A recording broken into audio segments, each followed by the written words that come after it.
Hello. Prince residential senior secondary school की online क्लासों में आप सभी का स्वागत है। मैं आर के शर्मा, राजनीति विज्ञान का अध्यापक, कक्षा 11वीं कला वर्ग। आज तारीख 18/12/2020 है। आपका जो लेसन जो चल रहा था, धर्मनिरपेक्षता का लेसन जो चल रहा था, उसके बारे उस लेसन को मैंने आपको पूरा करवा दिया गया है। उस लेसन में मेरे हिसाब से किसी प्रकार की कोई प्रॉब्लम नहीं है, और उसमें सिर्फ ये देखना है कि धर्मनिरपेक्षता के बारे में विचार, जो पक्षवी विचार कौन से हैं और भारतीय विचार कौन से हैं, उनके बारे में आपको समझाया गया है।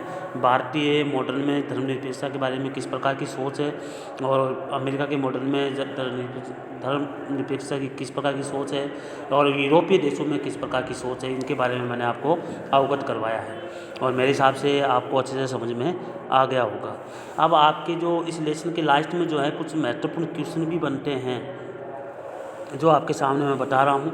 और अवकाश का नाम इसमें दे रखा है कि कौन कौन से अवकाश भारत में जो हैं प्रचलन में हैं, और कौन कौन से अवकाश जो भारत में दिए जाते हैं, छुट्टियाँ दी जाती हैं, कौन कौन से दिवस मनाए जाते हैं, इसके बारे में आज अपन पढ़ेंगे। तो सबसे पहला है गणतंत्र दिवस। देखिए, भारत में गणतंत्र दिवस जो है 26 जनवरी को मनाया जाता है। दूसरा है महाशिवरात्रि 4 मार्च को मनाई जाती है। होली 21 मार्च के आसपास, हमारे 2019 में 21 मार्च के आसपास होली आई थी। इसके बाद महावीर जयंती मनाई जाती है 17 अप्रैल को मनाई जाती है। इसके बाद गुड फ्राइडे मनाया जाता है अप्रैल 19 को।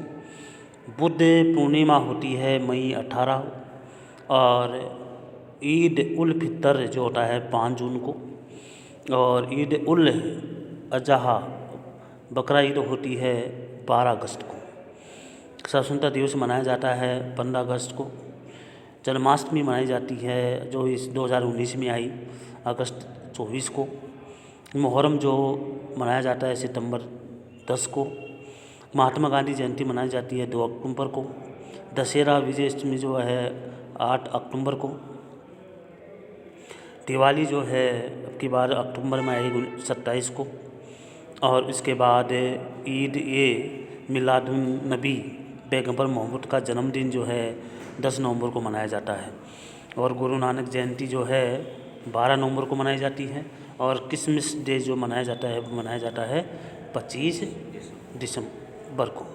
तो ये हमारे कैलेंडर में जो है 2019 के अनुसार ये त्यौहार जो हैं हर साल जो है मनाए जाते हैं, और 2020 में अलग त्यौहार होते हैं, जो अलग अलग त्योहारों के बारे में आपको समझाया गया था। इसमें से कोई भी क्वेश्चन पूछा जा सकता है कि ईद जो कब मनाई जाती है, या मुहर्रम कब मनाया जाता है, या क्या कब मनाया जाता है, दीपावली कब, जो है गुरु नानक जयंती कब मनाई जाती है।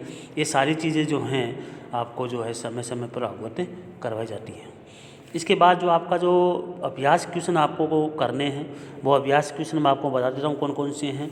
ये निम्नलिखित में कौन सी बातें धर्मनिरपेक्ष विचार में संकट है, कारण सहित बताइए। किसी धार्मिक समूह पर दूसरे धार्मिक समूह का वर्चस्व होना, ये चीज़ इसमें बताई जा रही है। हिसाब से अब भारत में ऐसा नहीं है कि एक धार्मिक समूह दूसरे धार्मिक समूह के ऊपर अपना अधिकार जमाता हो, ऐसा कुछ भी नहीं है। भारत में सभी धर्मों को महत्व दिया जाता है। कोई देश ऐसे ही हैं जहाँ पर ये धार्मिक के प्रभाव ज़्यादा होता है, लेकिन भारत में ऐसा नहीं है। किसी धर्म का राज्य धर्म के रूप में मान्यता देना, तो ये हमारे देश में ऐसा नहीं है कि एक ही धर्म को मान्यता दी जाए। हमारे भारत देश में सभी धर्मों को समानता का व्यवहार किया जाता है और समान दृष्टि से देखा जाता है। कोई राज्य भी ऐसा नहीं है, कोई देश भी ऐसा नहीं है जो एक ही धर्म को महत्व देता हो।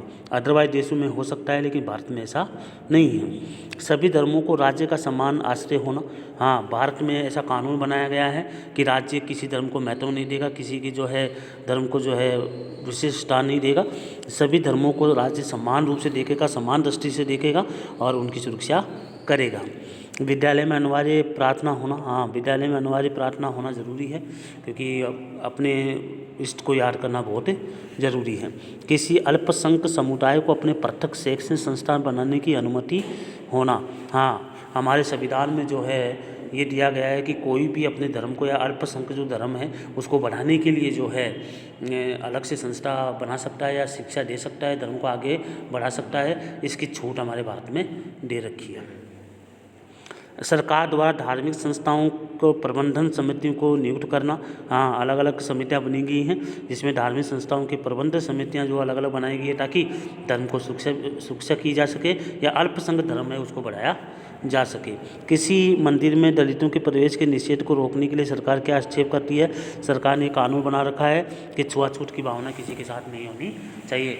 हमारे संविधान में समानता का अधिकार दे रखा है, कोई बड़ा ना कोई छोटा, कोई नस्ल ना वर्ण, नस्ल के आधार पर किसी के साथ कोई भेदभाव नहीं किया जाता। अनुच्छेद जो है 17 में ये कहा गया है कि अस्पृश्यता का अंत किया गया है, छुआछूत की भावना का समाप्त कर दिया गया है, इसलिए हमारे संविधान में इस प्रकार का कानून बनाया गया है। धर्मनिरपेक्ष और आपके पश्चिमी और भारतीय मॉडल को कुछ विशेषताओं का आपस में मेलजोल हो गया है, उन्हें अलग करें और एक नई सूची बनाइए। ये आपको करना है कि पश्चिमी धर्मनिरपेक्षता और भारतीय धर्मनिरपेक्षता को कैसे अलग अलग किया जा सकता है, इसके बारे में आपको बताना है कि कौन सा भारत में है, कौन सा पश्चिमी देशों में है। इसके आपको किताब को अच्छे से पढ़ करके, किताब के लेसन को अच्छे से पढ़ करके आपको ये कार्य करना है। होमवर्क अभ्यास क्वेश्चन आपको सारे करने हैं, अच्छे से करने हैं, सोच समझ के करने हैं। पहले लेसन को आपको अच्छे से पढ़ना है और जो समझ में नहीं आए तो आप पूछ सकते हो, बाकी अच्छी तरह से आपको अभ्यास क्वेश्चन सुंदर राइटिंग में आपको कॉपी में